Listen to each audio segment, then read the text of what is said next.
up, man? What up, what up? One quick sec. I've been icing my knee. I'm just gonna go throw this back in the freezer real quick. Yeah, I saw that.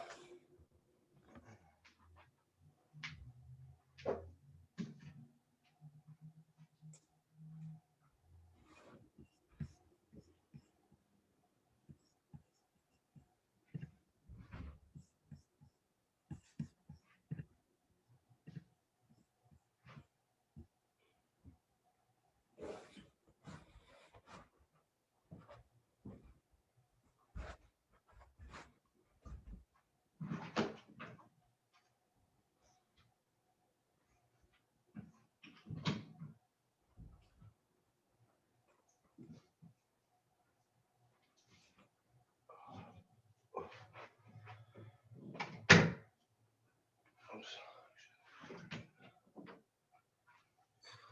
All right, how's it going, man? I'm good. I'm up in the nerd layer today. I think it's actually a better setup Oh, camera-wise. sweet. Nice. How you doing? How's the knee? It's okay. It's okay. I did a pretty good number on it. But I think it's gonna heal up okay on its own. I've done like the full Monty, like the ACL with a side of MCL and meniscus. Actually playing lacrosse. I chased a guy behind the net and our goalie came around and popped him and they both went down on my leg. And I tore my ACL completely and had to have that replaced. And I messed up my MCL and my meniscus as well. But this wasn't any kind of like this movement or a twist, and there was no pop or anything. Just kind of I got chopped in the knee with an aluminum training blade, and it didn't really like it registered in the moment, but it didn't really slow me down until a couple hours later. Oh yeah. Yeah, it happened in like my third fight of the day, and maybe even my second. I don't even remember. And like I fought like 6, 7 more times. All those videos are after. All the stuff I've been posting happened Yeah. after. Yeah, and then we had lunch. And after lunch, we were like, all right, let's get a couple more fights in. But now I'd been sitting down for a little while. I'd eaten. I'd had like a couple of beers and been sort of relaxed. And I was like, man, my knee's kind of hurting. Yeah. And I went out and had one more fight. And then I could tell it was like starting to be a problem. And I was like, all right, I'm going to try and do one more right away. Because I was like, I don't think I'm going to be able to. So I was standing there waiting for my opponent to come out. And all of a sudden I started like I was kind of standing like, waiting. And all of a sudden my legs started like going jelly. I was like, oh no, that's not good. And I had to just sit right on the ground. I managed to at least hobble over so I could put my back to the fence, but yeah, it hurt a lot. All of a sudden, I think all the adrenaline was out of me. And my body was like, no, dude, we're done. Like, that's it. Recovery mode. Yeah. So unfortunately I work on my feet, so I've had to be up the last 2 days doing stuff, but I strap on a knee brace, load up on Advil and ice it when I can. So it's fine. Yeah. You're a tough cookie. Sure you'll be Well, I've chosen since I like, when you're a kid and you play football or, hockey or lacrosse or whatever, and you get hurt, you're like, oh, you're a kid. Your only job is school. Like your parents' insurance. Got it. Your parents' insurance pays for stuff. Do you get? I just put like a leather scuff on the ceiling. It's all good. It's not that bad. I've had to replace overhead lights. I like that. The mask on that thing's awesome. Yeah, I like a nice leather mask. That sounds terrible. I mean for axes. Jesus. But oh dude, I've broken so much stuff over the years, put holes in walls. I've had to replace holes in walls. Anyway, what I was saying before is like when you're a kid and you play sports, whatever, and you get hurt, like, it's not that big of a deal. You're gonna recover on your own, most likely, or like your parents' insurance will take care of it. But when you're an adult and you choose to keep doing dangerous shit, like you really need to come to grips with that before you get hurt. You know what I mean? Like you need to understand that that's a thing. I talk about that with people sometimes that like when you consider training martial arts, you have to understand that the thing that you're really doing at the core of it, regardless of how you train it, whether you're someone who's like, it's for my spiritual being, or you're somebody that's like, I'm here for fitness, or you're like, I want to fight, or whatever it is, you have to come to grips with the fact that the core of what you're doing has to do with hurting people. And like, you can have some Miyagi-Do bullshit. My karate is only for self-defense. That's fine. Yours can be like the way you do it. That's whatever, man. Like you do you. However, when you consider where it came from, I promise you, nobody that developed a real martial art was thinking about anything other than like, how can I damage my opponent? You know what I mean? So you have to just, that doesn't have to be your overall thought as a martial artist. And for most people, it isn't, you know what I mean? Unless a person is a fighter, they're doing it for other reasons, but you just always have to have in your mind, this is for hurting people. So as such, that term live by the sword, die by the sword, you have to be willing. The samurai, they talked about contemplating death before battle and things like that and being completely okay with it. So, I mean, there's an aspect of getting used to things that hurt that becomes toughness for people. And that's kind of what I'm just used to shit that hurts. I don't think it's that I'm that tough. I just think it's, I've done it before. I've been here, I've been getting hurt pretty good since I was a little kid and I'm 36. So, what's one more, You're right though. There's a point where you gotta, like, if you're gonna keep doing that, you just gotta be smarter about how you bounce back from it, because you don't have that luxury of being 15 and just like, it'll fix itself. Yeah, it'll be fine. Mm-hmm. No, it's not that situation. But I'm a terrible convalescent. I am not good at being hurt. Yeah. Like, oh man, I was like, I could do all kinds of. I was talking to one of my buddies, Steve Sachs, Defender Dog. He's the head of the New York City group, and so he and I were pretty close when I was in charge of the Boston stuff. And I was like, this isn't even going to set back my training, man. I'm just going to concentrate on this and that. And he goes, dude, just chill out for a couple weeks. He's like, do your classes and shit. He's like, but let things heal. Rice, man.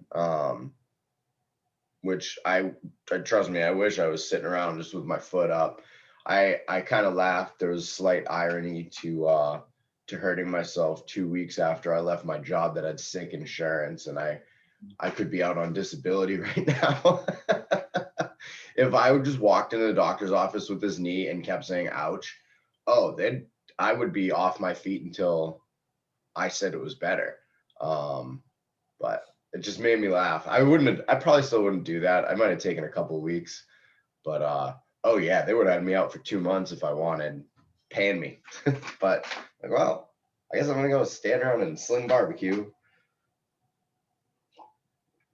Anyway, double sticks. A couple other people have kind of asked me about double sticks a little bit as well, and so this has actually been more challenging for me to start to put together like a basics package on than I thought it was going to be, because I didn't think about the depth of the topic really.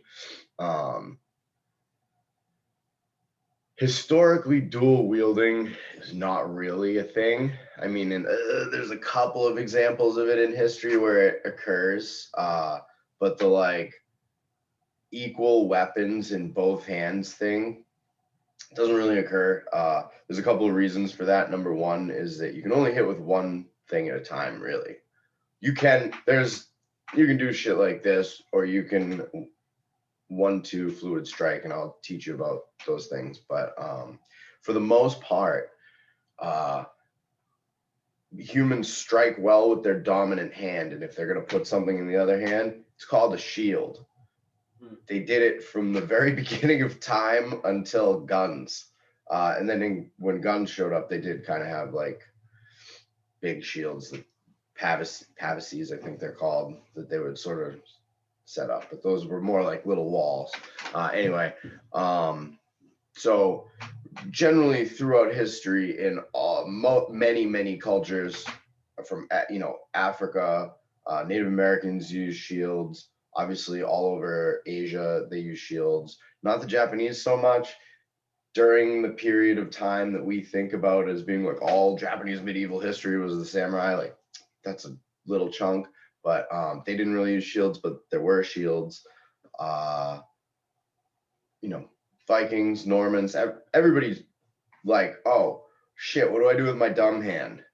Oh, I'm gonna put a thing in it that's gonna protect me, and it's gonna protect my open side. So sword and shield is actually like dual wielding, especially if you've ever used a shield. I use bucklers pretty frequently. I haven't really messed around with big ones much.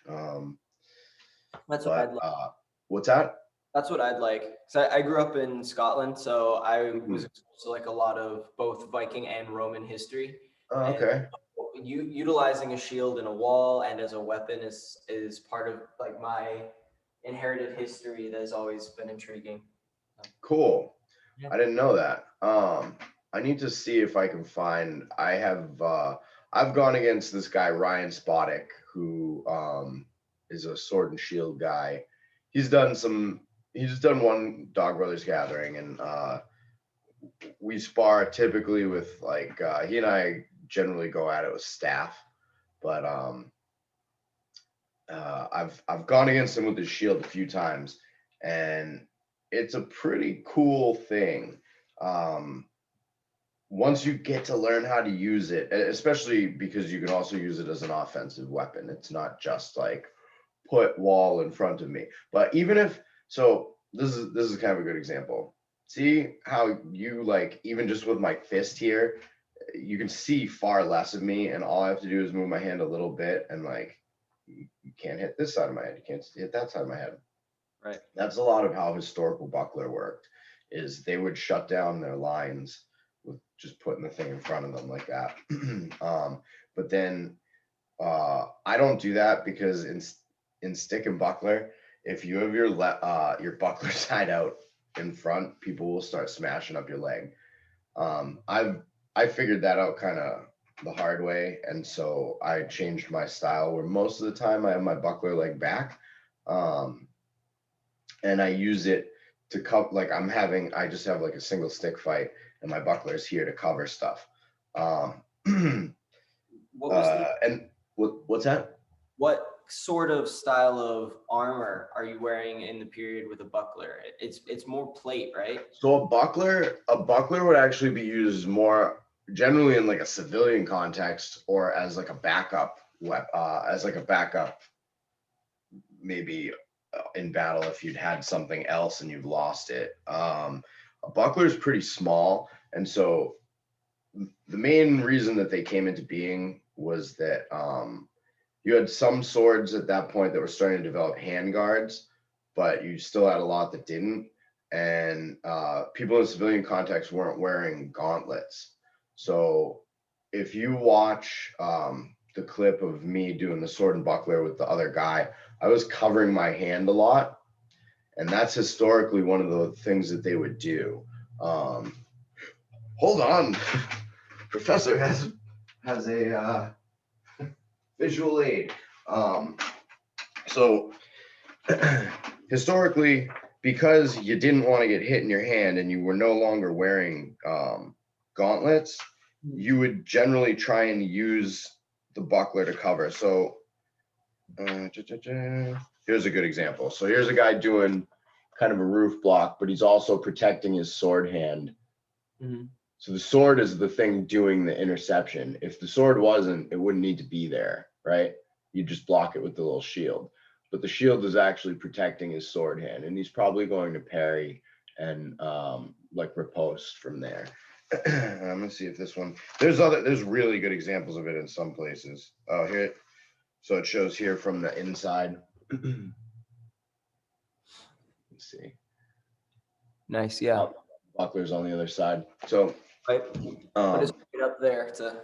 Yeah. So a buckler would generally be used along with your light side sword that you might be carrying around in town, or going on a trip or something like that. You wouldn't carry a big shield strapped to your back, and you wouldn't be wearing gauntlets. It would be very strange. It'd be like walking around town with like some sort of armor on. That's late medieval, right? Like 14. Yeah, that manuscript is 15th century. So yeah. Gunpowder was probably gonna show up. No, it would have already started to show up a little bit if it was in 1400s. So, but still, it was majority of the fighting was being done hand to hand, or with crossbows and longbows and stuff like that. But anyway, so in books like this throughout Europe, you're not finding anybody doing two swords, with an exception. So the exception to that being there are a couple of cases of guys using dual rapiers. That was like what we've seen in the historical manuals of that has been most likely kind of just like a kind of a showpiece thing, where you had two really skilled guys using two thrusting swords. They weren't cutting wildly like this. Probably in a duel. You wouldn't have seen that like out on the street, somebody fighting with two swords, maybe a multiple opponent situation, maybe you strip your opponent, but it seems like that sort of thing would have been more of a demonstration of skill than an actual trained fighting style for the sake of actual combat. It's just there's better things to do with your other hand with most weapons, right? So it's all form follows function generally. So they just weren't designed for that sort of thing. If the Viking sagas are to be believed, there were times where Norse guys might have had like an axe in one hand and a sword in the other, which is pretty plausible actually. We're going to get to that. That's circling around. I'm not just like rambling about this shit. But it was fairly plausible that an axe and sword would be used for a couple of reasons. One of them being that they don't do the same things. A sword could be used out here with your axe sort of back, possibly blocking. Axes are sort of shitty for blocking. Not just because they have a wooden haft, but like obviously it's not good to repeatedly chop your wooden haft. A sword is not going to, like in a movie, cut the head off of a spear or an axe or something like that. Try it. Take even like a piece of just a piece of decent wood, like, or a branch from a hardwood tree, and like affix it to something and try and one chop a sword through it. You're gonna mess up your sword blade more than anything else. And when a human is holding it, like it's not in a vice, it's gonna give a little bit. You might get stuck in that thing. People didn't, until you had like Zweihanders, big two-handed swords made for knocking shit out of the way. People weren't generally swinging at the head of their enemy's weapon. So the sword, the sword can block and cut and stuff like that, but the axe is really more there to provide a big, heavy percussive shot. Because that's the other thing. Like in movies, you see axes like when they hit someone, they like knock the guy down or whatever. Oh, they might not knock him down, but if you bury it in his chest, you're gonna have to pull the thing out. So usually, the axe might be used more for manipulation. Like maybe you'd be cutting with it, but maybe you'd use it to grab a shield and pull it down so that you could use the sword. There's different ways that it could be incorporated. Hook right on the end of it, Yep, exactly. So there's different ways that an axe could be incorporated with a sword where it becomes kind of plausible over like two European swords or the two Japanese swords being the long sword and the short sword. That relates more towards the other material that I've already. Oh shit, we didn't work long and short, did we? That was my group class. So we didn't get there yet. So I have a whole thing on that. If you have a long sword and a short sword, that's different. That has plenty of context. Historically. Yeah, exactly. Plenty of historical context behind having a long and a short sword. It's the two equal weapons. However, the one culture that did consistently use two long swords or two equal length swords in equal manner would be the Thai. And Krabi Krabong and the associated arts, they use two. They're called Da. They use these double swords, and they had a whole system of combat based around the double swords, the spear. They have these things called my socks that if you do Muay Thai and you see someone put these on you, all of a sudden you understand why Muay Thai was this military thing first. You go, oh, my sock, it's a kind of a shield with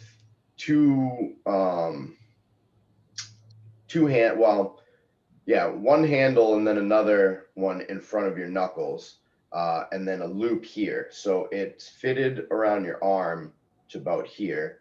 It comes down past your elbows. In Cambodia, they actually have spike ones at the back end, or the front end sometimes. But it protects your forearm, your elbow, and your hand, and they use them to block and strike. Yeah, that's cool.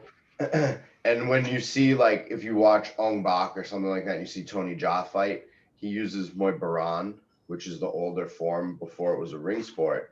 And that's when you really see, you go, oh shit, if you put those my socks on, those are real weapons. You could plate them with armor or whatever. They use generally wooden ones. They're hardwood. I mean, nobody was wearing real sophisticated armor. It did the job. Yeah. You can also do cool stuff with them. So I don't mess with it. It's just not been in my wheelhouse yet, really. But there are guys that fight with them in Dog Brothers, and it's pretty intense.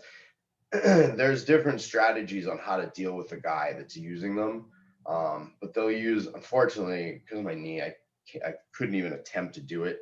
But they'll do this thing where they crouch and they move side to side crouched, and they create like a cage around themselves with these things, and then they'll pop up like they're down low and very springy, and then they jump up and come crashing at you. So they change levels. Generally, when we think of level change, we think of like, we're up high and then we drop low and strike to the body or something like that. Here, they're down low and then their level change is coming up. But anyway, just like the swords, that's a dual weapon. Yeah, all the good stuff. All the good stuff. But just like their swords, the Mysok is a double weapon. And each one is used similarly. In this case, it's sort of two shields, which I kind of like the idea of like fighting with two little shields. But anyway, I digress. What I was saying before about the two, do I have two sticks right here? Of course, I'm fucking two right here. About the two weapon thing. Actually, you know what? I'm gonna do it. Hold on. Oh, God damn it. There we go. All right. I have two little sticks. So, all right.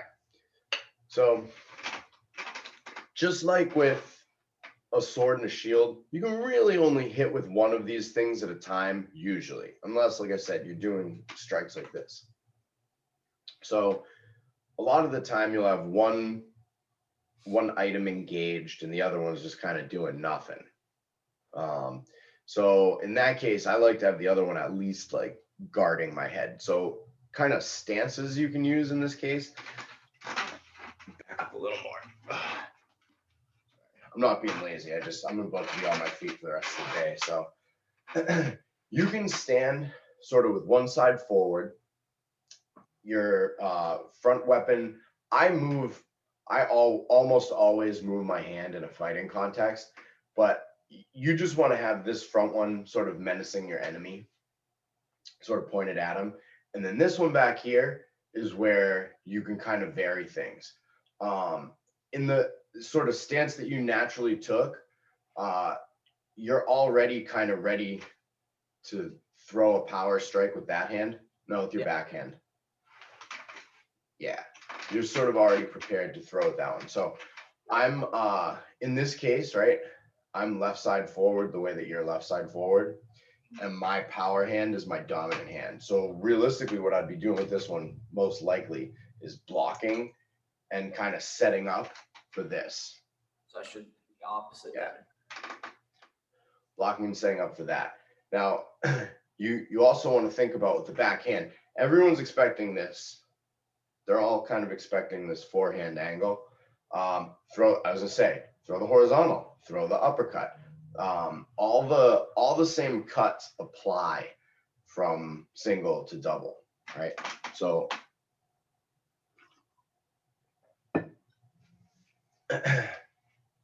so if your front hand, you can do the same things with your front hand. You know, you can have your single weapon fight out front, and then be ready with this one if you want. So in this case, oh, you switched feet. So where now your front side is your non-dominant side. So I'm a left. Ideally, I switched to the left side to be. What's that?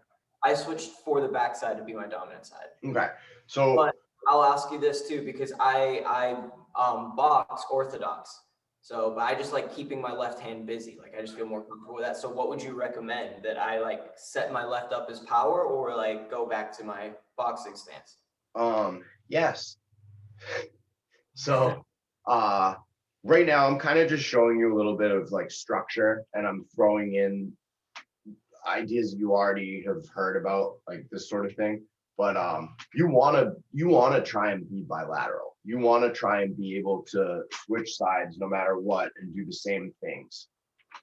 So we're going to work on some drills to sort of build that in. I just want to show you that fighting and the drills are not the same thing, because I'm going to teach you the majority of what we're going to do today is going to be getting your hands to do the same sort of things. Yeah, see, that's not so good. So we're gonna, oh yeah, this is a little better, but yeah. So the idea is more that regardless of which side you fall into, you'll at least be comfortable, even if it's just fighting your way back to your preferred side.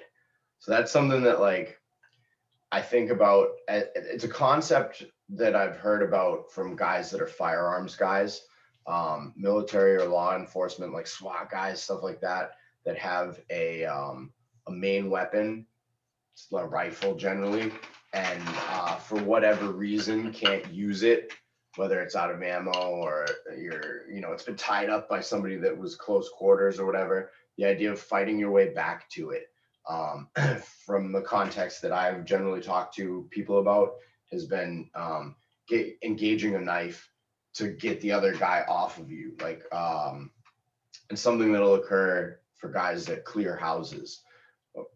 Somebody just pops out and grabs your rifle and pushes it away. A gun is dangerous in a straight line, and that's it, right? So if you grab the barrel and push it away, it's not dangerous anymore. I mean, they shoot through it a bunch of times, it's gonna burn your hand, but boom, gun is not a problem for me right now. And a lot of people will hyperfixate on getting that back. And if I have one hand to just push it away, I can start punching or stabbing or whatever with the other one. So guys train to get that shit back, to get their weapon back in the fight. So some guys it's a pistol, other guys it's a knife. So you can use that same concept in fighting, where like you know, you can fight your way back to your main weapon. So even if you're not as confident with the other side out front, you need to at least be competent enough to do it till you're in a place where you can fall back on your main, you know, your main setup. So like for me, most comfortable, I don't know, I do some different things. So I have both a kind of a static stance like we're doing here, and I do a very active, like mobile structure where both of my hands are moving like this most of the time, because it's really difficult to see where I'm coming from as I'm doing this. And then I also have an outward roll like this. So 2 things to practice with double stick, just for mobility and for coordination.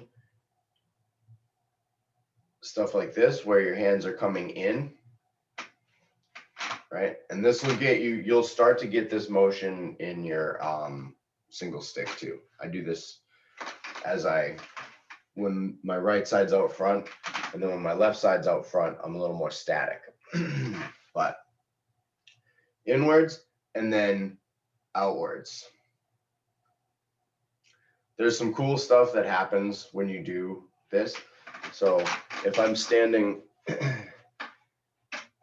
facing the camera, right? Both of my hands are going outward circles, right? They're both moving outward.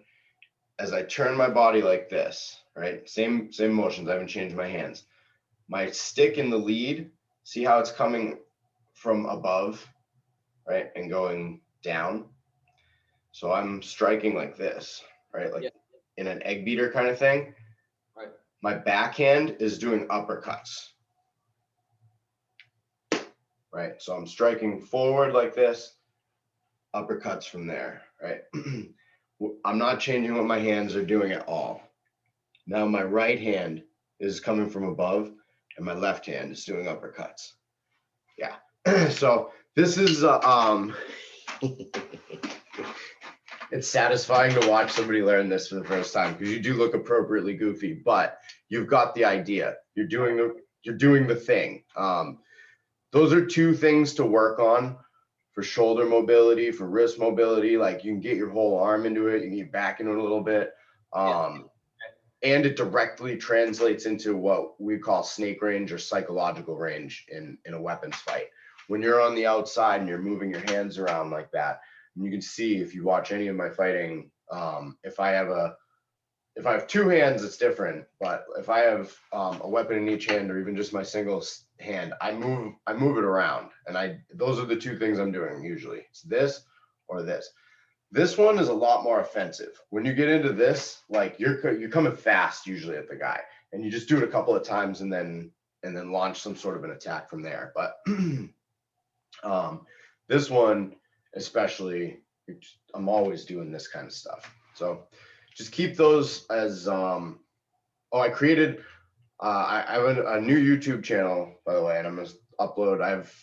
I recorded last week. I'm recording this one. I'll upload yours first and send you the link this afternoon. I'll kick it off as soon as we get off of here today. So anyway, that's kind of structurally the 2 things I do: either some sort of a motion while I'm moving around, or a more fixed structure where I have one stick in front and 1 stick in back. And from there's a bunch of sort of building from that, but that's sort of the basis. So now you want to think about actually throwing strikes. So first, in Dog Brothers, we'd call this double caveman. When you have 1 stick on either side of your body, people fight like this. I fight like this sometimes. There are answers to it. I fought a guy this weekend who fought a little more like this. He did kind of like a boxing guard up, and he made it work. He did pretty good. If you have seen the clip from me double stick fighting this weekend, that is not the path to longevity. We were in a very small space, and that dude wanted to bang. So I was like, okay, why not? Don't do that. Trade it, like standing there with somebody and trading repeatedly is a terrible idea. Big guys do it sometimes. It's not fun. It hurts. And two sticks coming at once is there's a lot more to think about than there is with just a single weapon. Like, this isn't that big of a deal. I mean, it kind of is, but it's not that big of a deal. This becomes a far bigger deal than, like, really quickly, especially when the guy starts hitting your legs. They get your hands all up here, and then they're like, bunk, and they get you in the legs or here. That was another, I had an occasion, well, two really good ones this weekend where I got that guy. I did some of the roof block, you know, I did cut roof block, and he threw, and as he threw, I just wailed him right in the trap with my off stick. I even left it up there for a second to show him like it was kind of a bait, and he took it. He took it. I, you know, did one of those. So anyway, so we want to think about the basis of striking 1, 2, right? So from opposite shoulders, you know, 1, 2, 1, 2, 1, 2, 1, 2, 2, 1, 2. All right. So your torso is completely in line. You want to use your hips just like you were throwing punches or kicks. Yeah. Okay. 1, 2, 1, 2, 2. Yeah, that's better. Yeah. See how much more you're engaging yourself in it. You don't want to just strike with your arm. If you're using a sword, you can wrist cut or elbow cut or shoulder cut, but the body mechanic of using a stick, you need to follow, you need to, you know, start from your feet and come all the way up the kinetic chain, use your hips, use your shoulders, all the way down into your fingers that are gripping the stick. So 1, 2, 1, 2, right? And as you do this, start working in footwork where you change your lead. So mind my gimping. So you step forward with the 1 foot, 1, 2, come back, 1, 2, and you're doing it on that 45-degree female triangle that we were working before.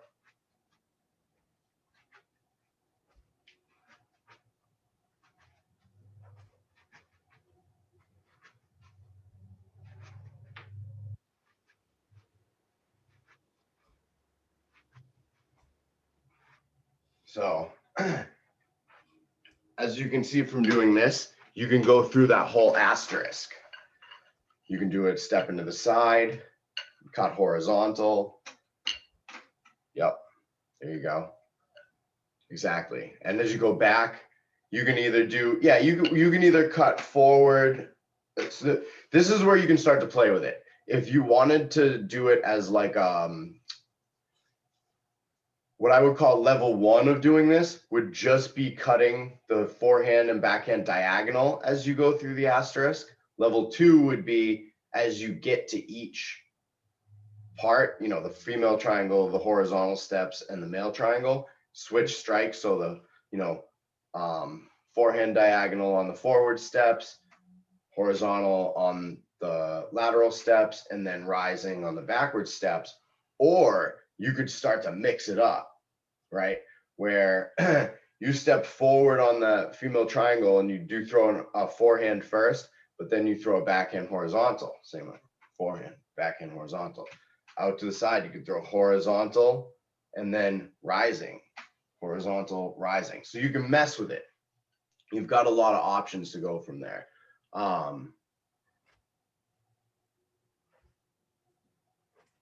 Yeah, so I would say start off with just as you step through each one, just throw the forehand diagonals so you get used to doing it with both hands within the same drill, and then you know, build from there. You have some So is it kind of building blocks to work galloping with. rhythm when I'm repping it out? 1, Yep. 2, 2, 1, 2, 1, 2, 1, 2, 1. Yeah, you could do it that way too. So then you can engage. That's sort of the next step. Instead of doing, you know, one hand at a time, it's joining them together. So you'd call this fluid striking, where one comes and then the other one comes right after. So now you have 1, 2, 1, 2, 1, 2, 1, 2. So you're throwing one backhand, one forehand, one backhand, one forehand, right?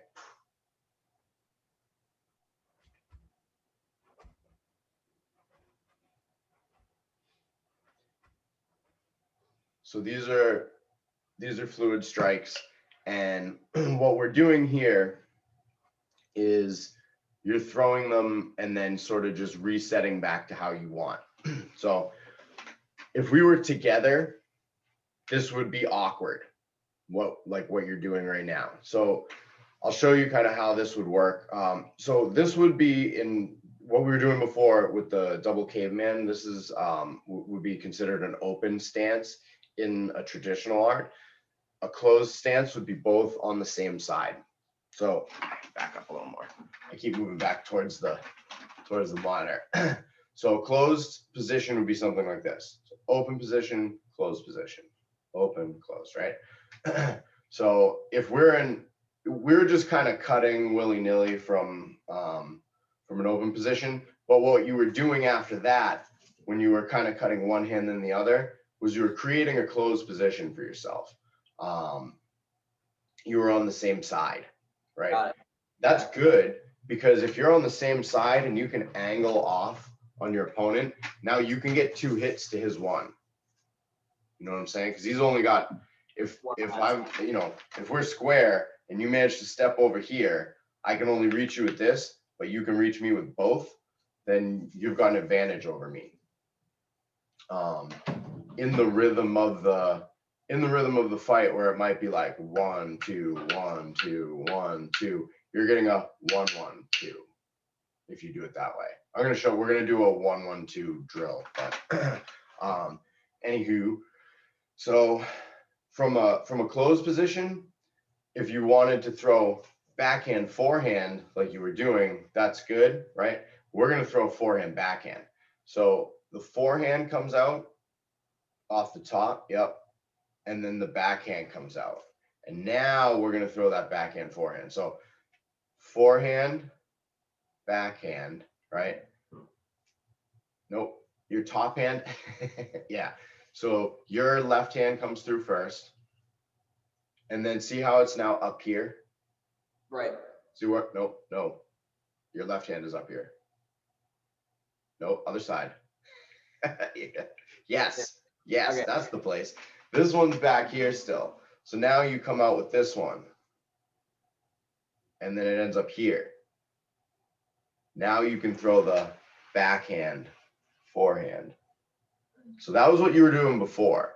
But you, biomechanically, going like backhand, forehand is all well and good. But this is usually how it's done.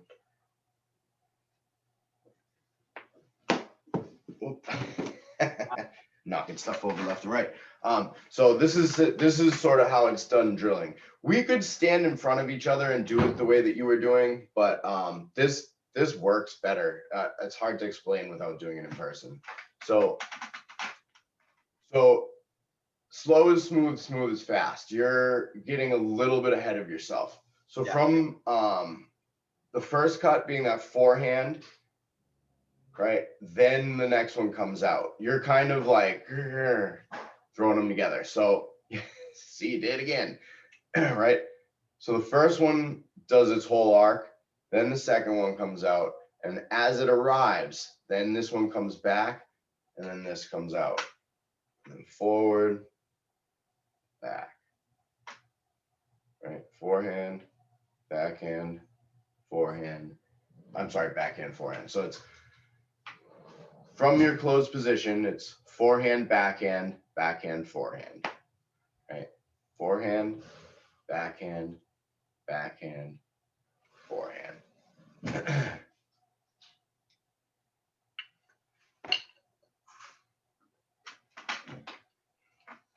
Forehand, yep. Backhand, yep. Backhand, forehand. Yes, that looks 1,000 times better. Do it slow like that, and eventually it'll speed up. But you're doing it with a lot more concentration and intention now. That's going to let you get to where you'll be able to do it fast and fluid once you kind of master where those things go. Cutting through and parking is something that people have a really hard time with. And we're building up towards Heaven 6 and other Sinawali drills, but the idea of parking your sticks in those positions is something that people sometimes have a difficult time with, and they'll wind up like getting all stuck. So I'm trying to get you at least used to doing it. So now,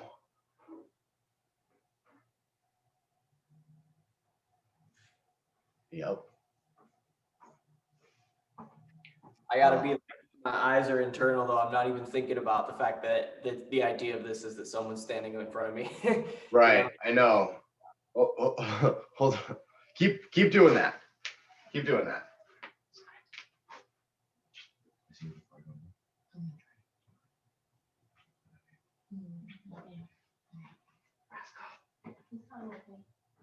Yes.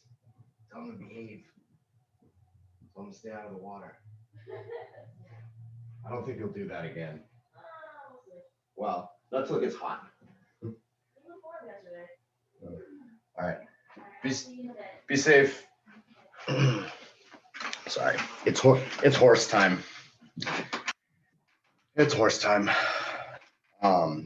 So now here's where the real mind fuck comes in. Switch feet. Switch feet and load it up on the other side. Forehand, backhand, backhand, forehand. So one side's gonna be goofier than the other, especially to start off, but eventually you pick it up. Forehand, forehand, backhand, backhand, forehand. Nice. Forehand, backhand, backhand, forehand. So what you see, keep going. What you're doing now is asymmetrical, right? You're doing a different thing from each side of your body. However, at times this is how you'll fight. And even though your arms are a little, like they're a little tied up here from a stick fighting stance, that would be more like, I wouldn't stand like this so much, but I might stand like this. And this is very similar, right? Where I have this one protecting my head and this ready to come out or be used in different ways. I don't know if some guy who's a member of Pakiti Tersha, but is also like some stunt coordinator guy, was talking on one of my videos about this move called Watik, which is this. Which is like, if I have a sword and you don't have a gauntlet on, I cut your hand like that, or I cut your face like that, it's a good move. But in a full contact stick fight, when someone has gloves, it's basically a hands and face move. Like hitting somebody like this. Well, no, see what I'm doing? I'm going like this. It's a fan. I could just, yeah, it's like a fan strike like that. If the person has protection on their hands and face, it's worthless. It's completely worthless. It just doesn't phase an adrenalized man at all. But anyway, that's if you were fighting with two swords and you chopped somebody with a quick one like that, yeah, it would definitely affect them big time. But anyway, sorry, I'm like a mild slave to my pets. My cat's sitting at the window like he wants to look out, so I'm like, all right, buddy, here you go. So okay, so that's sort of asymmetrical, starting from, ooh, God, sun's coming up. Hold on, we're gonna. The sun here is so bright. It's crazy. Anyway, so that's sort of an asymmetrical pattern. That's 1 2 1 2 1 2 1 2 1 2 1 2. I don't know music.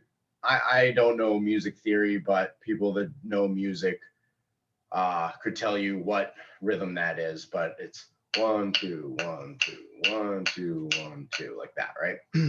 So what we want to develop is either like a 1 2 3 or a 1 1 2 or something like that to mess with the other guy, because maybe he does have two sticks on the same side of his body. If he's in a stance like this, you can overcome that fairly easily.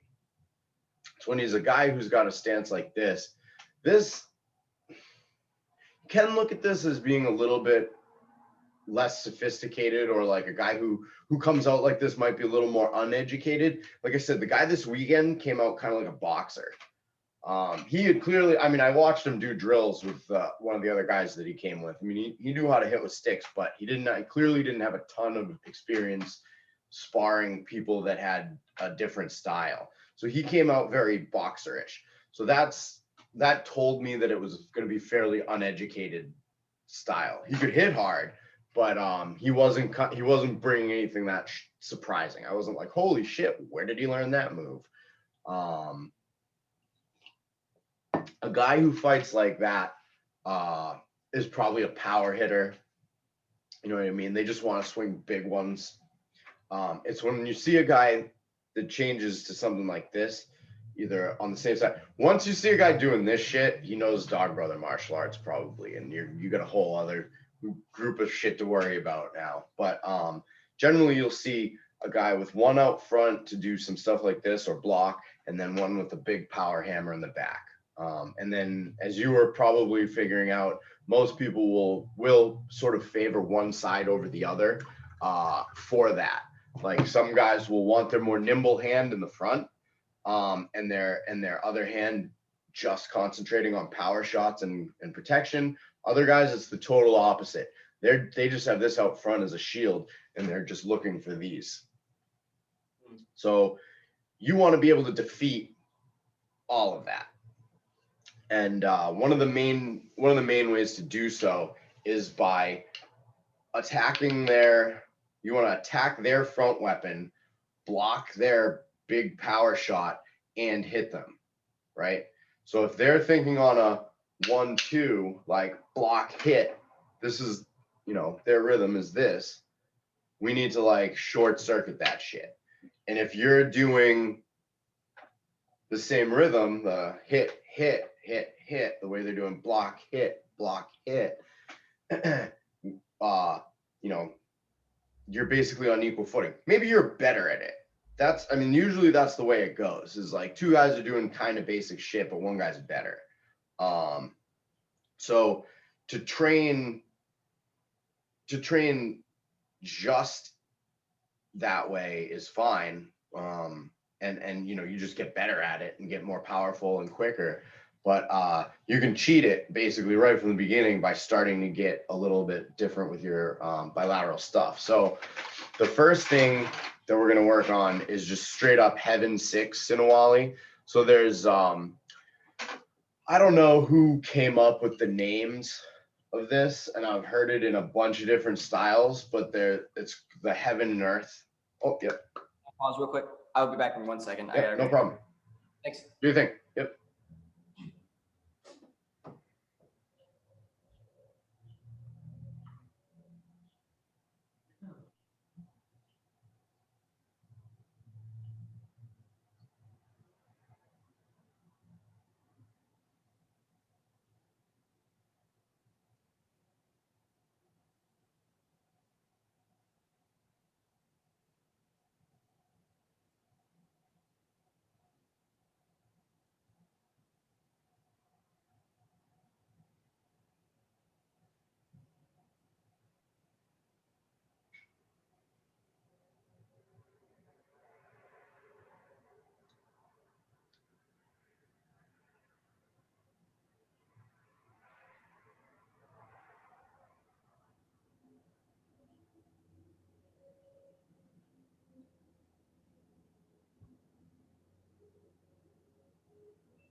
All right, I'm back. My bad.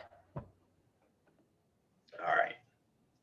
So this one's the brain buster. So far, right?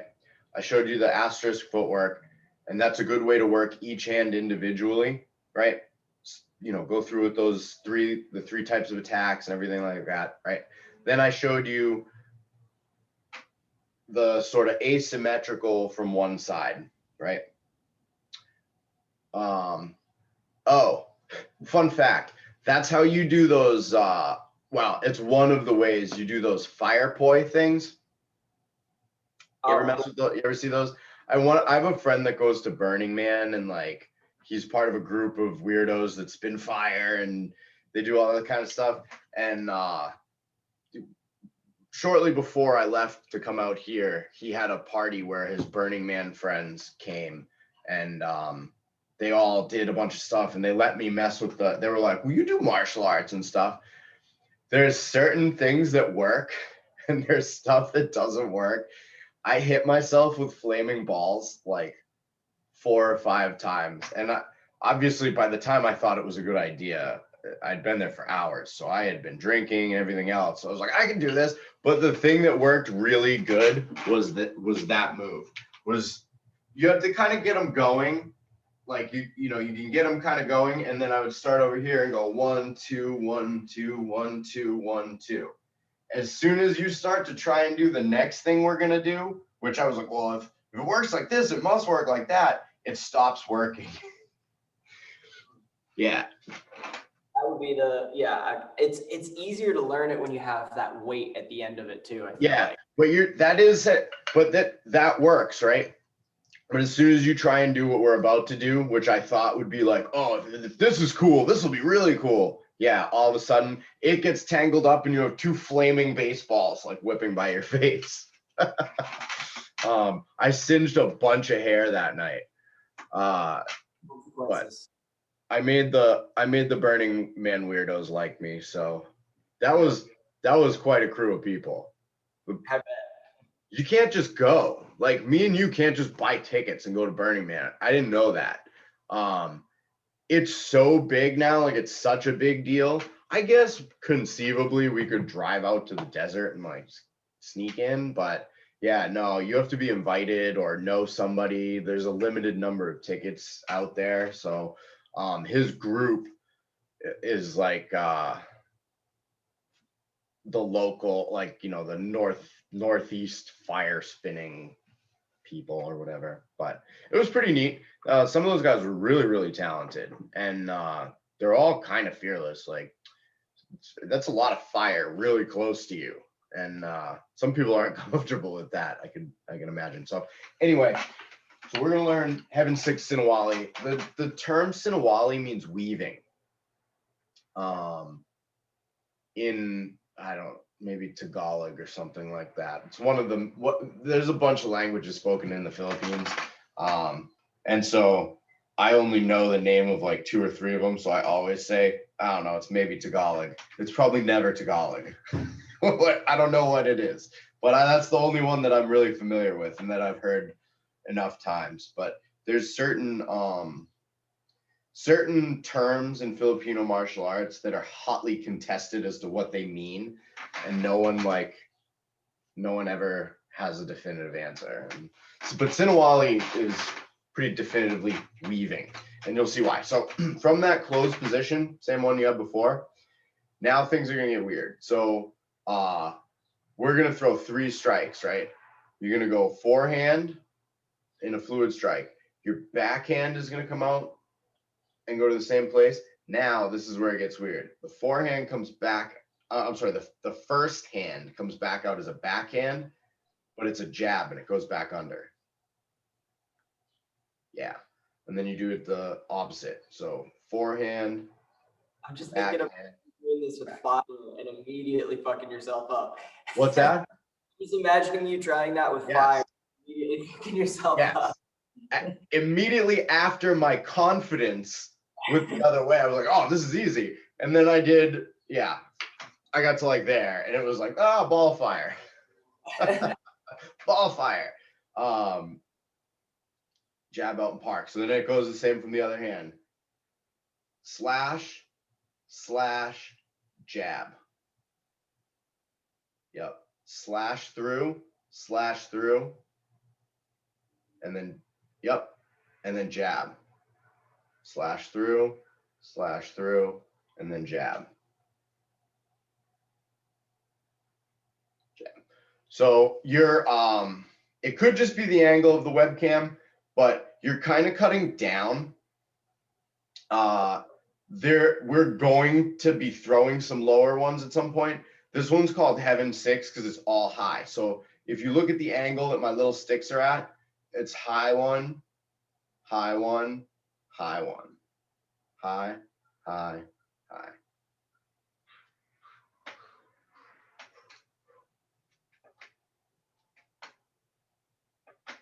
High, high, high.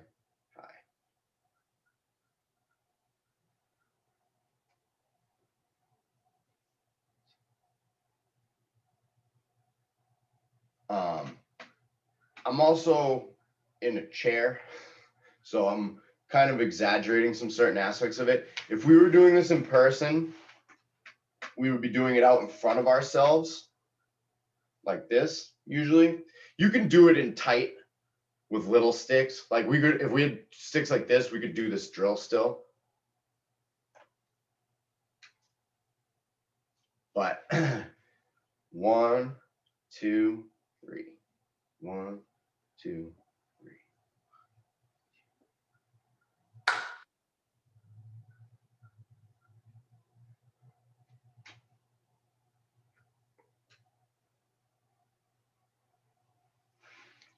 Slash, yep. Slash through, jab and park. Yep, slash through, jab and park. Slash through, yep, jab and park. Slash, jab. Slash, jab. Yeah.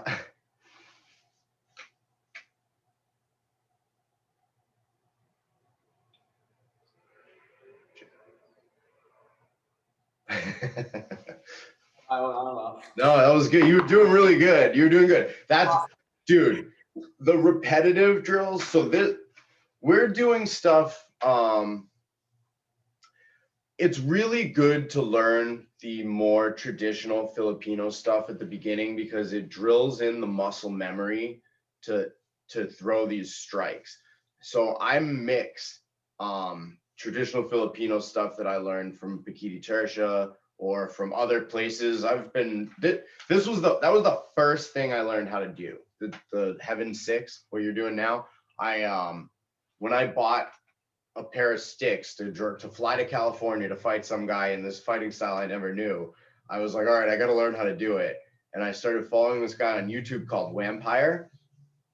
And he did a bunch of stuff, but he did a lot of things off of Heaven 6. Because this is like a generator drill. So, you know, we're doing this one, but I can go around the head, come up, I can go high, low. There's all kinds of stuff that you can build off of this. And that's sort of what we're going to do. I'm also probably not today because I need to make some arms for my bob this weekend. I have a dummy that I can kind of demonstrate how this is applicable to fighting. Because right now, if we were doing this in person, we're just standing in front of each other. Even if we did footwork, you can change leads as you do this. There's a lot of different sort of variation from there. But it's not exactly how you do it in a fight, but it is exactly how you do it in a fight. So if I was standing in a, if I was standing in a lead like this, right, where I got one stick out front and one back here, you can reasonably assume that I'm planning to block or do stuff there and then hit with this one. So what you need to do is get past this stick and then deal with this one. If I was attacking someone who's standing like this, my first strike would be to hit their stick out of the way. My second one would be to block their shot. And my third one would be to hit them. and they're all coming on the same side. Or okay, so I'm sorry, they're not all coming on the same side in this drill. But if I hit like this, they all come from the same side. This one, you're throwing your strike to the other side, but you're striking their weapon out of the way. You're blocking their next one, right? And then you're striking them, and then you're striking their weapon out of the way, blocking the next one, striking, strike. Strike. Is that initial strike for the sake of this drill? Are you envisioning more so that it's like an offensive technique to strike their out of the way, or Absolutely. like anticipating their strike to knock it out of the way on the first one? Does that make sense? No, that's more meeting force on force. So this is you're offensively knocking their front weapon out of the way. This would be the equivalent of, you know, if they had a shield and you had an axe in your front hand, hooking their shield and throwing it aside. But then the other one is blocking their sword and then finishing with the other strike. Yes. So that's the most basic idea behind applying this to fighting, is that you're hitting their weapon, you're dealing with their second weapon, and then getting a hit in on them. And then the footwork matters, which side you run to matters, all that stuff comes, but that's just so that you grasp why we're going to do these things. It's because they do apply directly to fighting. And that's one thing that people, when Dog Brothers started, everything was based off of these we call it WECAF. It's World Eskrima Kali and Arnis Federation. Everything was based off their style of tournaments, and it was sort of, they basically wear these big padded suits and heavy helmets, and they stand at an unreasonable range, and they just beat each other. And that's not how you fight. It's not. Even if you have armor, that's not how you fight. And for them, it's a speed and, you know, who can hit the other guy the most times. So we were like, okay, well, what if you weren't wearing any of that and you had a fencing mask on and the stick was a little heavier? And hence the beginning of Dog Brothers. But one thing that we've found is these old patterns didn't come from nowhere. And in the early days, a lot of stuff got thrown out. We were like, well, that's all crap. Like, obviously, if you can't deal with someone throwing like this, you can't do anything, right? Like, if the other guy can throw really hard like this, that's like you coming up against a guy that can throw a hard jab cross. And you having done karate for like 20 years, but never having had anybody actually try and punch you in the face before. All of a sudden, it seems like, well, why did I learn all this other shit? That other guy can just go 1-2 and knock me out. No, you just didn't practice against that yet. So all these traditional patterns kind of lost where they belong. And one of the places that we've had the ability to kind of start messing with it is within the laboratory of the Dog Brothers fights. People always ask me, you know, Aaron from Collective. Yeah. So Aaron's always he's like, how do you win? What are the points like? What is it? I'm like, well, first of all, it's like kids soccer, man. Everybody watching knows who won. Like, you don't have to be like, hey, the Hurricanes won if it was 40-2. Like, you know, usually. And if it was really close, like, there's not really a need to make it about that. If it was a good fight, it was a good fight. We're not fighting no one's making money. You know what I mean? Like, it doesn't have to be about that if there's no money on the line and there's no trophy or anything like that. Like, you just had a fight. And like I said, a lot of times you know who won. I mean, I very much try and end my fights decisively. I want to either make that guy tap out or make the referee stop the fight, for sure. Like, that's what I'm trying to do most of the time. When it's a newer guy, I don't usually do that unless they put that position on themselves. But, oh yeah, if I'm fighting somebody with a little bit of experience, I want to finish them. I want him to know that I won. But maybe that's not how it happens. I don't know. It's all circumstantial. But Aaron has such a hard time rapping. I've known the kid for 5 years.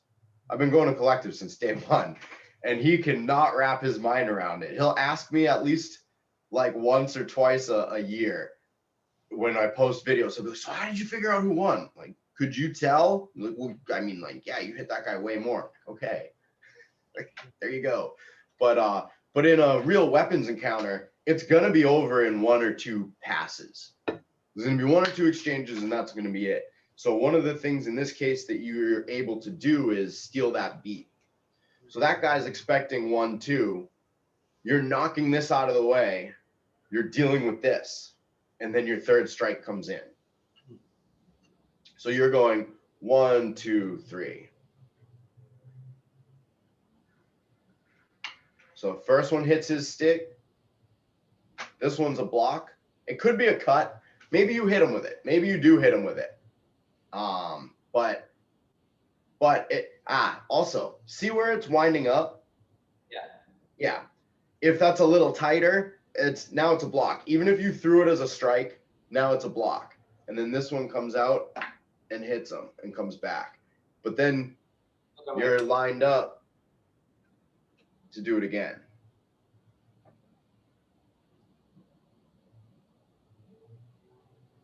Yeah. You don't, it'll like, if we were doing this together,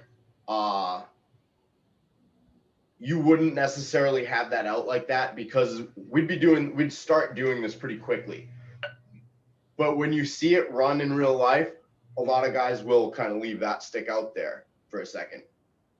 But it's usually, you're giving the guy two things going on, right? So the first thing is that you're putting that stick up there to protect yourself. But if they don't do anything, if they don't swing, you might hit them. So you're provoking them basically. Like that cut is kind of provocation. There's other ways to do it. So this would be like a heaven, all heaven. So it's 1, 2, 3, 1, 2, 3, right? Heaven and earth would be the high, or the first hand goes high, the second hand goes low now, and then same jab. Yeah, exactly. So it's high, low, high. So now this one, obviously you don't protect your head on this one. This would be something where you've got the other guy kind of on his back foot a little bit, or you've shown him some stuff up high where now he's reacting to it. So now that he's reacting to the high stuff, you hit him in the leg. Loki, get off the screen. Yeah, so now you go the high one, and then you hit his leg, and then you hit him again in the head. High one, hit the leg, hit the head. High, low, high. High, low, high. So think about when you come out from here. So you get the high one, the low one, like that. And high, low, high, low.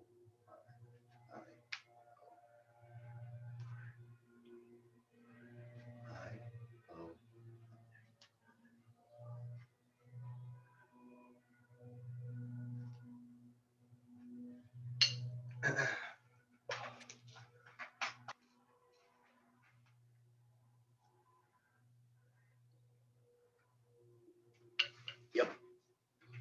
Oh, low, high. Yep.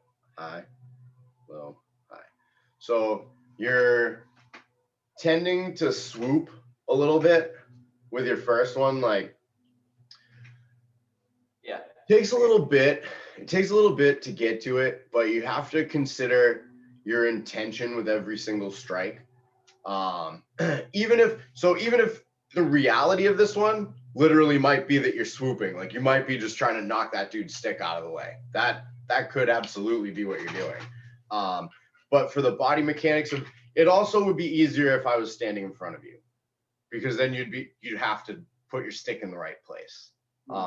We would do this at a distance where if you missed, I wouldn't hit you, but it would like you'd have a stick buzzing by in front of your face, and you go, "Oh, I missed."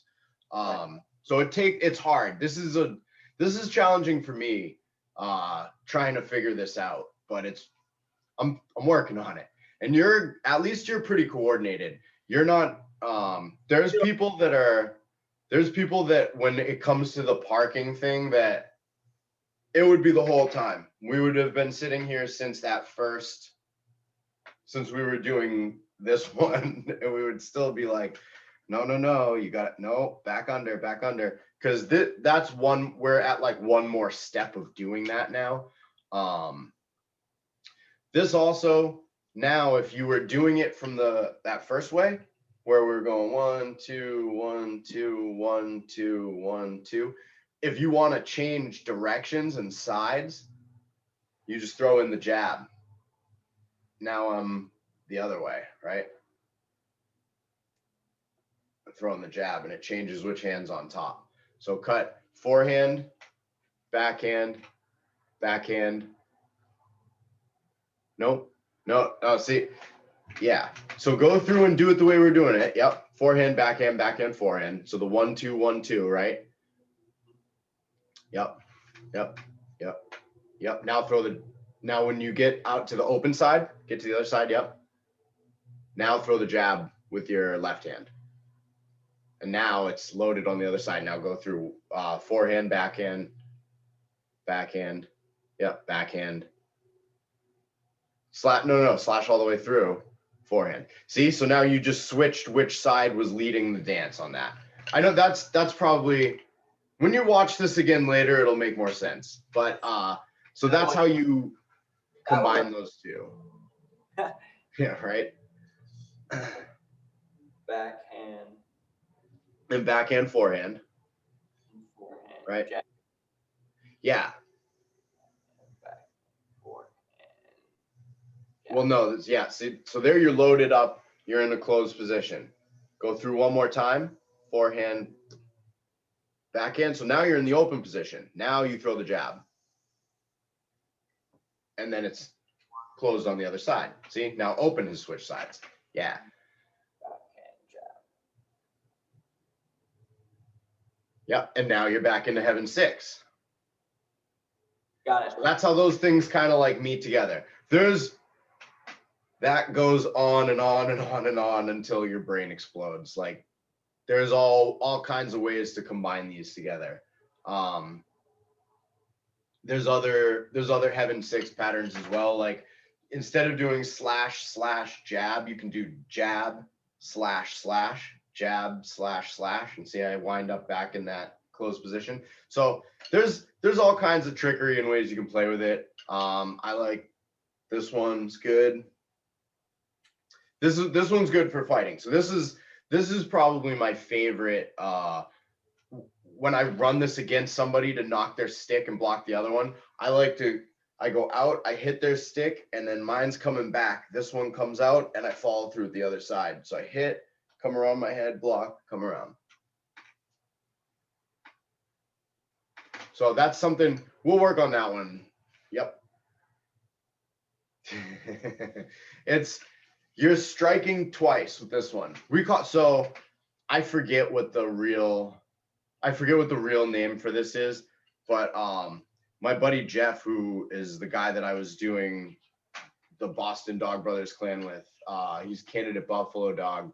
He and I had the same Pekiti Tertia teacher, Pat, and we like screwing with him because Pat likes things to be in the traditional names and this and that, and he doesn't like the Dog Brothers terms for stuff. He wants it to be like this. And so Jeff and I, we've known him for a long time, so we like to screw with him. So we come up with completely ridiculous names for stuff.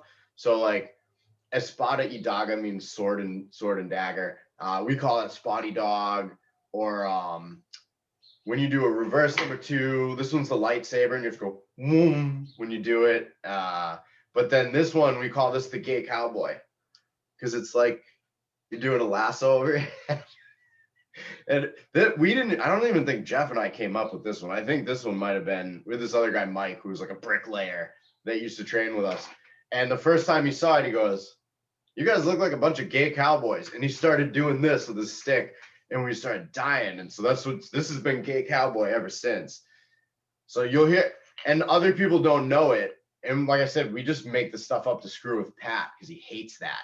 He's like, stop making up other names for it. It has a name. Okay, dude. But this one's the lightsaber now. Um, but when you have guys who are like, you know, 2, 3 guys that train the same place that are at a fight together and they're able to coach each other from the sideline and speak a language that nobody else speaks, it's kind of cool. Like, um, in a literal sense, the Montreal guys, oh man, they're constantly yelling shit at each other in French. So like, if you don't speak any French, you have no idea what that guy just said. Mostly with those particular gentlemen, it's usually something horrible and insulting. It's not usually advice. They're so mean to each other. It's awesome. But if you have 2 guys that do dog brother martial arts, particularly because there's a very specific set of lingo that goes along with it, you can communicate that way. But also now that's not all that unknown anymore. So like if you're in full contact stick fighting, it makes sense to start to at least learn what those terms are, because somebody's going to yell it from the side and you're going to go, oh, I can defeat that. So like, if somebody yells tricky 21, like I know what that is. Tricky 21 is essentially like the combative version of what we're doing right now. So if you yell tricky 21, I'm not going to feed you this. That's the last thing I'm going to do, because that's what you want me to do. You know, those are just, that's like a little bit deeper along the line. But that was why when we yell gay cowboy at each other, no one knows what we're saying. Like they're like, the what? And then all of a sudden it's like, bah, bah, bah. So anyway, it's about 8:30. I got a little bit of stuff I got to do before work, so I may be wrapping for today. I really appreciate it, man. Thank you. Dude, this was a jam-packed one today. Yeah, well, so that's what I said. Like, as I sat down and started thinking about the basics of double stick, I was like, this is deeper than I thought it was. Because it's not one of my main focuses, but I've trained a lot of it.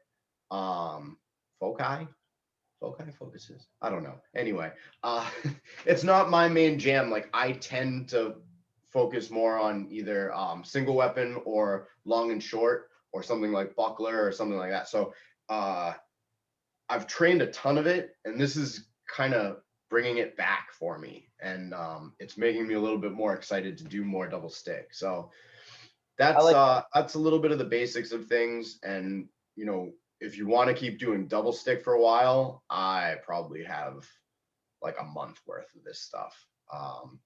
You know, if you want to break from it next week or whatever, we can do something else. But I'm diving in again tomorrow morning with a guy who's got a little bit of experience, but not that much, and I'm excited to see what I can get out of him. But I was really impressed today. You know, obviously it takes a little while to get your angles right, but like your coordination of picking it up is pretty good. So keep practicing those, you know, those simple things, that asterisk footwork with cutting same hand. And then like you can mess with it from there. Once you can do it and in your head, you know, you're doing like, I'm doing the right thing here. Start messing with it. Start with a backhand, forehand, or whatever. You know what I mean? You can play with that structure a lot.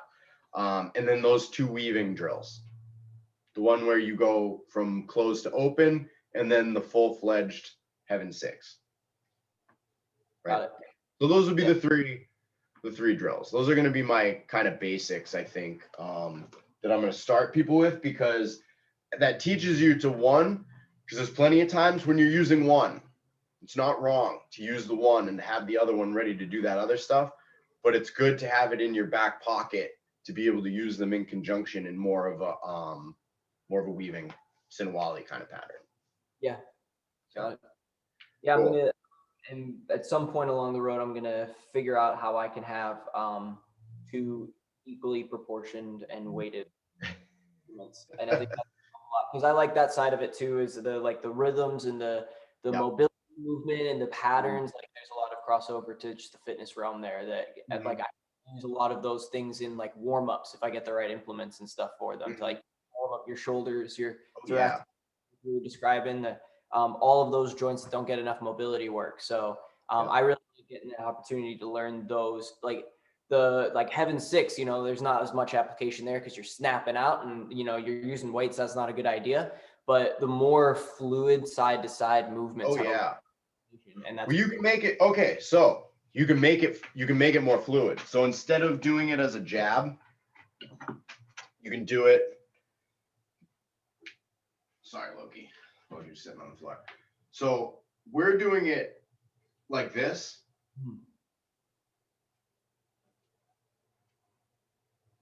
Got it. You can make it more fluid. Yeah, and play with it yourself. You don't want to to have something super heavy like pulling your arms in every direction, but it can be more of a weaving thing. Again, that's why I thought I could make that work with flaming balls on chains. Right. Somebody else probably maybe could. I could not that day. I was not in my wheelhouse. Even athlete's footwork and the single arm and trading reps. Like if you get like a 5-pound club or something from like On It, I think that's what I'm going to look into. I know they make smaller ones. Like that's a great power exercise that works all of that mobility in the upper portions. Like so, you're inspiring me with that shit. So cool. I'm glad. I'm really glad. Well, thank you again, man. We'll do it again next Wednesday. Awesome plan. If you have any questions, let me know. As soon as this converts right now, I'll dump your other one on the YouTube right now. And then as soon as this one converts, I'll dump this one on too. Appreciate it. All right. Have a good week, man. Take it easy.